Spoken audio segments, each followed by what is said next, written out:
Bonjour tout le monde, bienvenue dans cette nouvelle vidéo dans laquelle nous allons continuer de parler de l'histoire du PCF.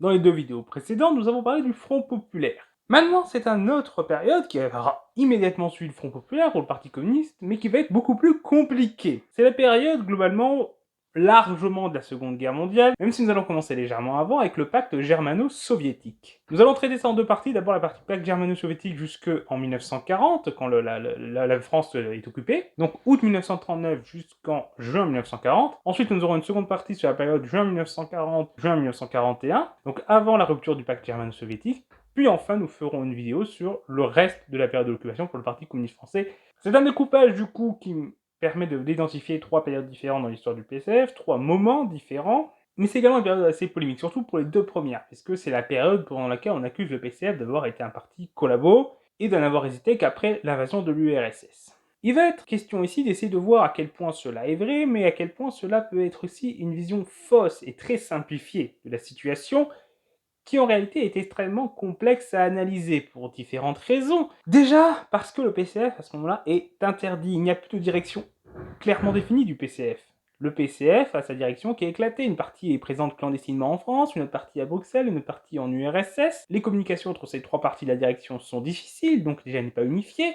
Mais en plus, la communication entre la direction et la base, et entre ces sections locales, est également très perturbé, ce qui conduit à une multitude d'attitudes au sein du Parti communiste français et ce qui empêche de définir une ligne claire durant cette période. Donc l'analyse demande de la finesse, et ne pas se résumer à des anathèmes et à des positions tranchées, souvent avec des objectifs politiques. Donc nous commençons avec le pacte germano-soviétique.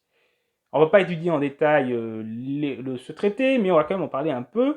Il est signé le 23 août 1939, et il conduit à l'interdiction du Parti communiste français le 26 septembre, après le début de la guerre. À ce moment-là, les structures parallèles du Parti communiste français qui étaient prévues dans ce but-là prennent le relais, puisque le PCF, comme l'on l'a vu, avait des structures parallèles clandestines prêtes à prendre le relais de la structure officielle en cas de soit d'interdiction, soit d'action révolutionnaire clandestine. C'est le premier parti à être interdit durant cette période, plusieurs autres suivront une fois le régime de Vichy installé, mais c'est le premier. De plus, les députés communistes sont également déchus, donc il n'est pas possible de voir quel vote ils auraient eu par rapport au vote des pleins pouvoirs à Pétain, mais on peut quand même remarquer que les anciens communistes qui ont gardé leur mandat parce qu'ils se sont désolidarisés du PCF ont été parmi ceux qui ont voté contre, avec également une partie de ceux de la SFIO. Le vote contre a été essentiellement issu de la gauche à ce moment-là, donc c'est quelque chose en tout cas qu'on peut analyser. C'est un pacte qui a été négocié en secret, ce qui fait que son annonce a plutôt été une grosse surprise en fait. Par exemple dans Le Populaire, qui est le journal de la SFIO, du 23 août 1939, la surprise est annoncée par Léon Blum, qui exprime là sa stupeur et sa surprise, il est choqué. C'est une surprise énorme parce que jusqu'à là, l'URSS était le pays qui était le plus en avant pour dire qu'il faut combattre l'Allemagne nazie. C'était le pays qui poussait les démocraties à aller à la guerre. Et il était même accusé de ça, d'être un pays belliciste, de vouloir déstabiliser l'Europe, de vouloir pousser à la guerre, par exemple lors des accords de Munich. Et le PCF qui relayait sa propagande était dénoncé pour ça. On l'a accusé d'être le parti de la guerre, de vouloir la guerre avec l'Allemagne, et la droite et la bourgeoisie militaient pour son interdiction pour cette raison-là. La raison, c'était le PCF veut plonger la France dans la guerre. Il faut donc l'interdire. Finalement, il sera bel et bien interdit, mais pour la raison inverse, pour maintenant être contre la guerre. C'est assez ironique, je trouve. Mais du coup, évidemment, c'était une grosse surprise. C'était un changement complètement radical de position. Il faut essayer de le comprendre un peu quand même si on ne va pas rentrer dans les détails, mais la signature de ce pacte par l'URSS fait suite au fait que les puissances démocratiques, la France et l'Angleterre en tête, n'ont pas suivi l'URSS dans sa volonté de faire la guerre à l'Allemagne nazie. Et l'URSS s'est senti isolée, a craint de se retrouver en guerre seule face à l'Allemagne nazie, voire même pire, de se retrouver face à une coalition de l'Allemagne nazie, de l'Italie et de la France et de l'Angleterre contre elle. Ça, c'était une position qui était prônée par une partie de la droite française, donc ça ne sortait pas de nulle part, cette crainte. Et donc, face à cette crainte, l'URSS a préféré négocier avec l'Allemagne nazie pour obtenir un accord qui la protégeait. Et au passage, obtenir des avantages territoriaux, une partie de la Pologne et tout. Ça, évidemment, tant qu'à faire, Staline, il n'allait pas se priver de récupérer quelques avantages de plus, quitte à pactiser avec le diable. La surprise est aussi grande vu des désaccords idéologiques énormes qui semblaient apparaître entre le communisme et le nazisme. C'était deux idéologies opposées, deux idéologies qui se combattaient. C'était deux idéologies qui s'étaient combattues fortement en Allemagne. Les communistes allemands étaient les premières victimes de la répression, enfin les premières victimes politiques, hein. Évidemment il y avait les juifs, mais sur le plan politique, le camp politique qui avait été ciblé en priorité, c'était quand même les communistes par les nazis. Donc, Là aussi, ça paraissait complètement aberrant qu'un tel accord ait lieu. Néanmoins, le gouvernement français de l'époque avait été informé que des négociations étaient en cours. Il n'avait pas les détails, mais il y avait des informations. Donc la surprise n'était pas totale non plus, et le gouvernement, certes officiellement, affichait un certain catastrophisme, mais il semblerait que dans les faits, ils étaient quand même pas totalement catastrophés, que Daladier déclarant par exemple que la France et la Grande-Bretagne pourraient tirer parti de la situation, il considérait que l'entente entre les deux pays était fragile, et Daladier continuait de vouloir empêcher la guerre. Donc il se disait que si l'Allemagne et l'URSS ne faisaient pas la guerre, ça renforcerait la paix au niveau de l'Europe.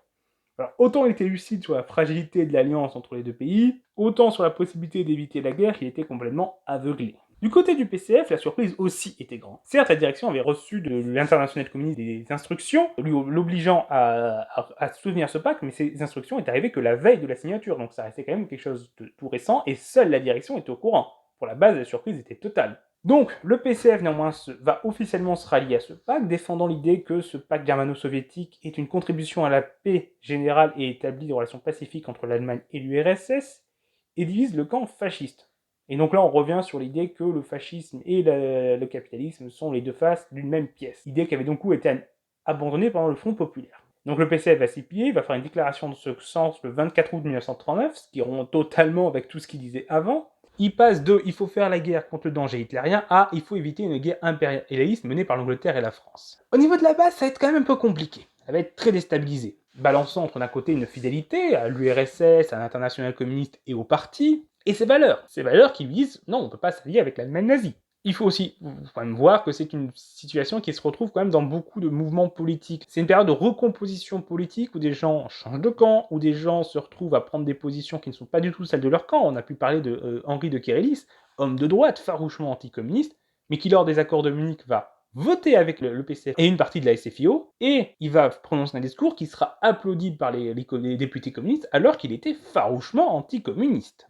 Donc on voit que c'est une période de recomposition politique, et c'est une période où tout est chamboulé en fait. Donc cette déstabilisation de la base du PCF, c'est quelque chose qu'on retrouve à des degrés moindres dans d'autres mouvements politiques. Et ça va se manifester par des attitudes très antagonistes, mais que nous allons voir dans la prochaine vidéo, durant la période de l'occupation.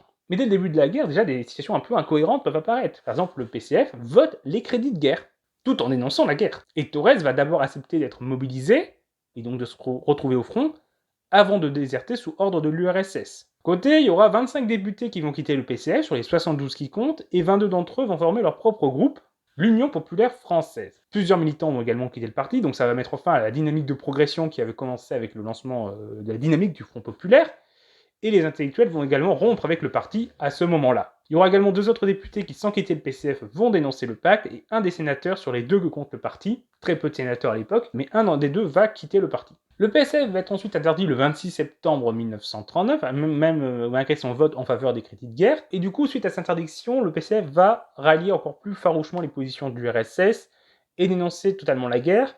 Et par exemple, ces députés qui siègent encore, ils n'ont pas encore été déchus à ce moment-là, ils vont être déchus début 1939, ils vont convoquer l'Assemblée, et lors de cette convocation d'Assemblée, ils vont dénoncer la guerre. Ça va renforcer du coup la répression, des cadres sont arrêtés, d'autres vont fuir, comme on l'a vu, certains vont s'installer à Bruxelles, d'autres en URSS, d'autres vont rester en France clandestinement, et finalement, en janvier 1940, les députés communistes sont déchus de leur mandat, mais également plusieurs municipalités PCF sont dissoutes, et les députés du coup vont être jugés en mars 1939. Les syndicats contrôlés par les communistes ainsi que toutes les structures étant affiliées, sont soit dissoutes, soit épurées de leurs dirigeants communistes, afin de garder la structure qui est utile en termes de rôle social en fait et d'organisation de la société, et la CGT de son côté va mettre à l'écart les responsables communistes. Il y avait plusieurs responsables communistes au sein de la CGT suite à la réunification de 1936. Il y aura ainsi plusieurs milliers d'arrestations et il deviendra illégal d'être militant communiste en fait. Et ça pourra même devenir passible de peine de mort à partir du décret Sérol en avril. Même si la peine de mort sera rarement appliquée et la majorité des militants communistes vont être seulement emprisonnés. Ainsi, en mars 1940, la ministre de l'Intérieur parle de 1295 organisations communistes dissoutes, et cette répression est soutenue par les radicaux qui étaient de plus en plus opposés au PCF, après la période un peu de réchauffement entre les deux du Front populaire, les tensions du Front populaire ayant refroidi les relations, notamment sur la question de la guerre d'Espagne, mais par la droite également qui cherchait à tout prix à faire dissoudre le PCF, déjà avant, comme on l'a vu, même si la raison invoquée, comme on l'a aussi vu, était complètement opposée. Au total, il y a 3400 militants qui sont arrêtés, et l'anticommunisme va se déchaîner dans la presse et l'opinion publique. Le PCF ne pourra alors continuer d'exister qu'à travers son organisation clandestine, prévue par les règles de l'Internationale communiste, CF, la vidéo sur les 21 points de Lénine. Néanmoins, cette organisation ne va pas se faire aussi facilement que prévu. Elle n'était pas aussi prête que prévu, cette branche clandestine. Il faut dire qu'elle avait été un peu délaissée pendant la période du Front populaire, le PCF étant à nouveau bien intégré, enfin, à nouveau non, justement, il était pour la première fois bien intégré dans le paysage politique français, et donc l'idée d'une interdiction semblait maintenant plus vraiment d'actualité, l'idée d'action clandestine beaucoup moins aussi, donc cette organisation parallèle n'était plus vraiment soutenue et entretenue. Et en plus, on va se retrouver voir que la situation est aussi compliquée, puisque de nombreux militants, bon, soit sont arrêtés, soit sont misés au front. Et la majorité des militants acceptent alors d'être envoyés sur le front. Évidemment, du coup, ça devient très compliqué d'organiser le PCF à ce moment-là, et il y a un noyau d'organisation qui servira au PCF par la suite, et c'est clairement un des éléments qui explique que le PCF va être très très efficace dans la résistance, parce qu'il aura déjà un début d'organisation clandestine, là où les autres partis n'étaient absolument pas prêts à ça, mais le PCF indéniablement se délite dans un contexte de délitement de l'ensemble de la classe politique française. Le PCF mène quand même une campagne, enfin il essaye, antimilitariste, pacifiste, qui est accusé d'encourager le défaitisme et de nuire à la combativité des troupes. Cependant, cette propagande n'a que peu d'influence, que peu d'impact, elle touche peu les soldats, peu les ouvriers. Le PCF est également accusé d'avoir saboté l'effort de guerre. Cependant, plusieurs travaux d'historiens ont étudié cette question des sabotages dans la période 1939-1940, et ils ont été très rares. Et un seul cas est avéré et vraiment lié de l'action militante du PCF, c'est celle des usines aéronautiques de Farman. Les autres cas de sabotage, soit ne sont absolument pas certains et pas avérés, soit ils n'ont pas de lien avec le PCF, en tout cas aucun lien identifié. Alors peut-être qu'il y en a qui n'ont pas pu être identifiés, mais en tout cas c'est resté très marginal, mais clairement pas l'objet d'une campagne et d'une stratégie concertée et prévue au niveau national. Son rôle au final du PCF se résume à une propagande contre la guerre, qualifiée d'impérialiste, avec peu d'impact et sur l'engagement des Français dans la guerre, et il serait très malhonnête de chercher là la cause de la défaite humiliante qu'on a subie en mai-juin 1940. Clairement, le PCF n'y joue qu'un rôle absolument marginal. Ça n'empêche pas sa position alors d'être très ambiguë, d'être condamnable, et d'être complètement incohérente avec ce qu'il avait prôné avant, et qui là me semblait quand même assez honorable, la position qu'il avait avant, bien plus honorable que celle qu'avaient les démocraties bourgeoises, et sur revirement incohérent, par contre, est condamnable. Mais on peut condamner sans tomber dans des clichés et dans des informations fausses. Voilà, c'est terminé pour cette première partie. Ensuite, nous allons voir une seconde partie qui est aussi très très polémique.